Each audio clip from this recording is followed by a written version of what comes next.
Okay. This video has been 6 years in the making. It gets a little bit personal here, a little bit of heart on my sleeve. Here we go. I've been supporting people with recoveries from this group of illness for over a decade now. And one of the things they tend to ask me about is my own recovery. My first response has always been that the question is inappropriate. Not because it's personal, but because it's not necessarily relevant to the person asking. And what I mean is that the way we all get triggered into the illness in the first place differs. Our recovery journeys are somewhat unique, even if common themes and strategies exist. Our challenges are often unique, or at least the way we experience them is unique. And so whether other people stay recovered or have relapses after their recovery is not an indicator of what you will experience. It's important to recognize that neither recovery nor relapses are passive experiences. I don't think they're spontaneous. Things happen. Responses are made. Actions are taken. These things shape our experiences. They shape what our body and nervous system experiences. And before I share what I've been struggling with over the last few years, let me just say that the way I've thought about this whole recovery resilience has certainly changed. So early on in my recovery, I had a short relapse. I don't quite remember when this was. I think it was in the first year. I've spoken about it many times. I won't go into all the details what triggered it here, but I'll say it was sudden and severe. What was interesting was that after several days, I snapped out of my deer in the headlights response and I took some active steps. And what happened next, it really shocked me because I had a sudden and extreme reversal and recovered fully and really, really quickly. In fact, I think, the whole thing was a bit bizarre. It really kind of challenged my own thinking of what was possible and even how I think about the illness. But even before this happened, I have to admit I always felt vulnerable. When I recovered, I probably spent the first years kind of looking over my shoulder, waiting for the hammer to drop. And whilst fully recovered and being able to work full time, exercise normally, drink a little bit of alcohol or go nights with a little sleep due to travel or work or whatever, and even endure high amounts of severe stress, lifestyle kind of life stresses, I still felt kind of vulnerable. As I spoke with more and more people who had recovered, hundreds of people as the years progressed, there was one meeting in particular that really challenged my way of thinking of what was possible. And that was my interview with ultramarathon swimmer Beth French. And let me say straight out that I have views around endurance sports that may not be popular with everyone. Now, in summary, I don't believe they're healthy for anyone. I think they are natural. And if you consider the original marathon runner, Philippides, well, that should be a big clue. But now, since I recovered, I've done all kinds of exercise, including very strenuous exercise, hiking for days in the heat, swimming long distances, not marathons, anything like that, but, swimming 2 or 3 kilometers at a time. I've played sports, including very intense sports. The only thing that I probably never felt comfortable doing because it's part of the way I was triggered originally in my illness was heavy-duty weight exercise. I don't like that feeling now. But certainly I have exercised with weights. That's why I'm so huge, right? But hearing how Beth exercised and trained without problems, it really kind of challenged what I thought was possible after recovery. Now, not everyone can push themselves like that. In fact, I strongly recommend against severe pushing. like with endurance sports like that. Not just for people with the illness, but for everyone. Others may disagree, and that's okay. So, what about my own recovery resilience? Well, again, let me say that others' experience, it doesn't mean that much. So even if I was to be severely ill again and bedbound, it doesn't change the validity of the book, the program, and everything I teach. We have to understand how the illness works and the challenges around recovery and what we can do to negotiate all of that. And recovery is never from some magic cure. And even if people relapse, it doesn't mean that it didn't work what they did to get well. I say this because I think it's essential that we think about all this in the right way and that we don't have this black or white thinking. All right, enough qualifying. Here's my experience. At the time of making this video, I first recovered from ME, CFS, fibro and POTS around 13 years ago. As I mentioned, I had a severe but very short flare-up in my first year or so. Since then, I was fully well, able to live a normal life, normal work, normal sleep, food, exercise, you name it. I don't think anyone would differentiate me from a normal healthy person in any way.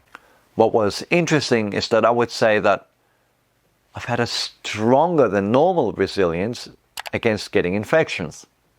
In the first 5 years after my recovery, where I probably applied the learnings from my recovery more to daily life, I never got sick. I literally didn't even have a cold once. Pretty weird. I don't think I ever experienced that anytime, even in the years before I had CFS fibropods.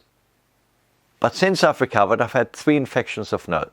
The first one, my family came down with the flu. And this is probably about 5 years after I recovered.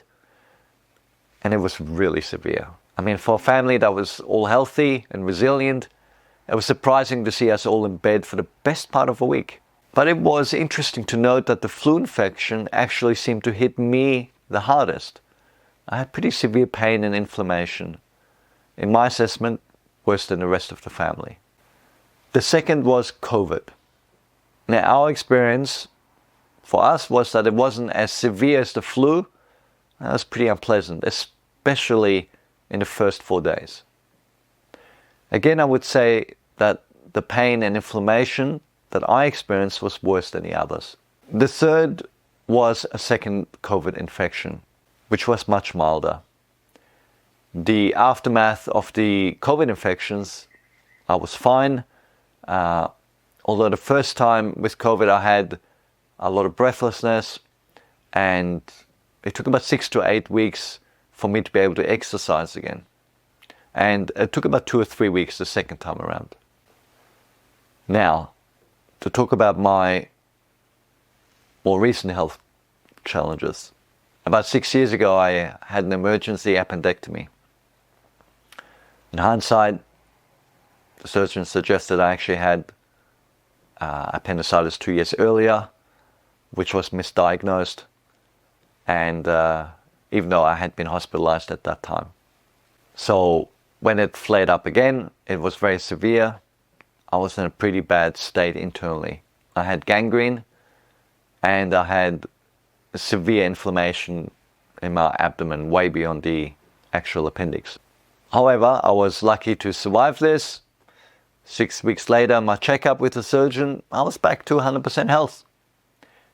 1 week after that, I noticed a little pain in my abdomen. To cut a long story short, within a couple of months, I had such restriction and pain that I couldn't stand up straight anymore. I could barely have a shower. Now I'm going to spare you all the details, but to cut the long story short, after many tests, I was diagnosed with adhesive disease. Despite all my efforts to resolve this, I've only had limited success.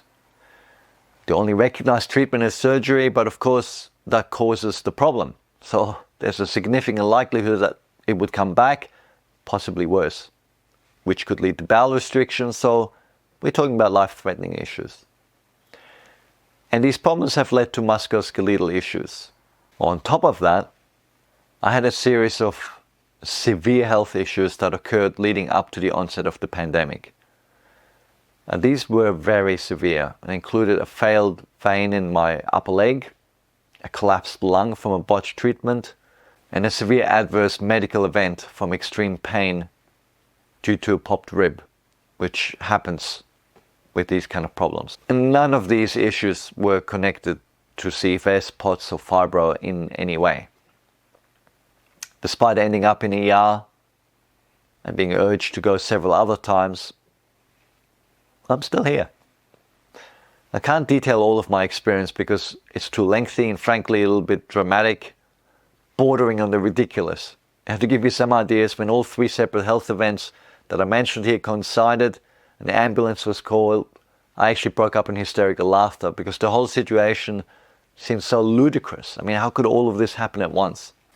On top of this, in a perfect storm that life presents sometimes, there have been a number of other personal family challenges. Not unique to me, I'm sure. These things happen. It's part of life, unavoidable to some extent. I think this would have been difficult for anyone to cope with, but with these ridiculous health challenges on top, it pushed me right to the edge of what I could cope with. Not just physically, but also mentally. But I'm still here. And then recently, I tore my meniscus in my knee. I'd actually regained much physical function. I was able to play competitive sport, strangely enough. The worst thing about it was having to sit in an umpire chair at times, which would lead to me having to go home and lie down. Because in fact, sitting, crouching, anything that puts pressure on my abdomen is the worst for me. So that makes driving and travel very difficult, sometimes impossible. I must admit the strain has been difficult.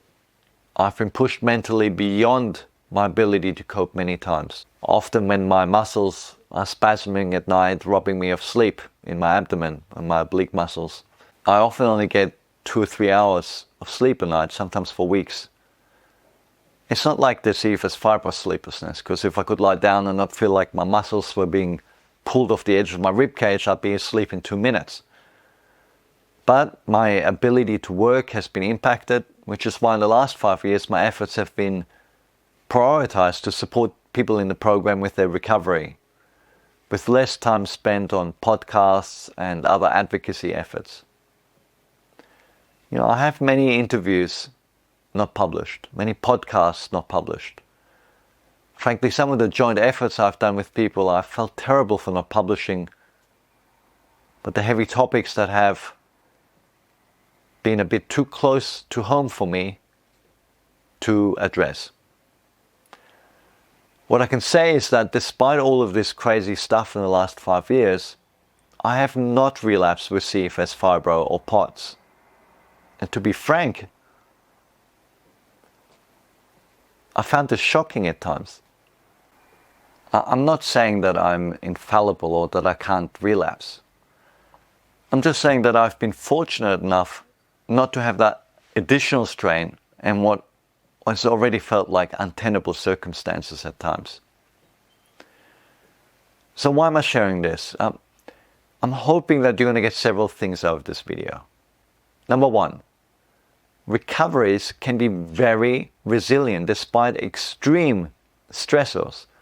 I've seen this many times with people. Even people with severe health challenges or severe life events get recovered and stay recovered. I've spoken to people that have been recovered for multiple decades, presumably their whole life. That of course doesn't mean that anybody's bulletproof or can't relapse. And it definitely doesn't mean that we should live a life of pushing excessively. Nobody should, regardless of whether they've had health challenges or been in perfect health all their lives. Unfortunately, we live in a culture where pushing chronically is considered the norm. A no pain, no gain way of thinking. You can do anything way of thinking. And we're bombarded with these messages everywhere. Everyone is special. Everyone is the best. We must strive towards that. It sounds positive or aspirational, but I just don't think it's based in reality. I think it's a bit toxic. There's nothing wrong with living a normal, healthy life. We don't all have to be astronauts, Olympians, Nobel Prize winners. I hope you take what I'm saying on board and recognize that everything is okay that we strive for and do, as long as we do it in the right measure. And number 3, stop measuring yourself by others' experience. I always dodged or qualified the question about my experience, not because I don't have a good story to tell, but because it's the wrong question. Now realize I'm not talking just about staying recovered, but also about how you get recovered in the first place. Now, I had someone ask me recently whether I solely did what was in the ANS Rewire program to recover. Well, actually, I didn't do many of the things in the program because I either didn't know of them at the time or because they weren't relevant to me. Now, the key is tailoring your recovery approach. It's not whether you or others recover quickly, slowly, or relapse. It's about understanding how and why these things occur so that you can do what you need to in order to be healthy and enjoy your life. So, there you have it. It wasn't easy for me to talk about all these things. But out of this terrible time that I've been experiencing, I felt there was this one positive message that I wanted to share with you all.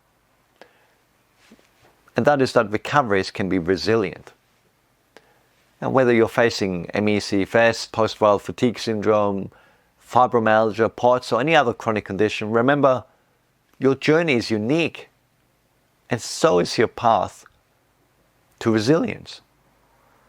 I also want to take a moment to say sorry to all the wonderful people who've helped me to create wonderful content with joint projects and interviews, sharing their stories.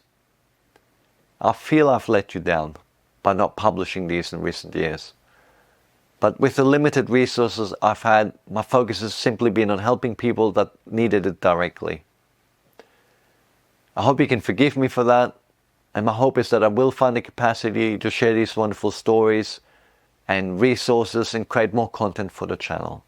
In fact, I'm trying to do that right now with shorter videos like this. So I hope to share more of these kind of insights with you. And so to ensure that you don't miss out, please make sure you subscribed and that you're getting notifications.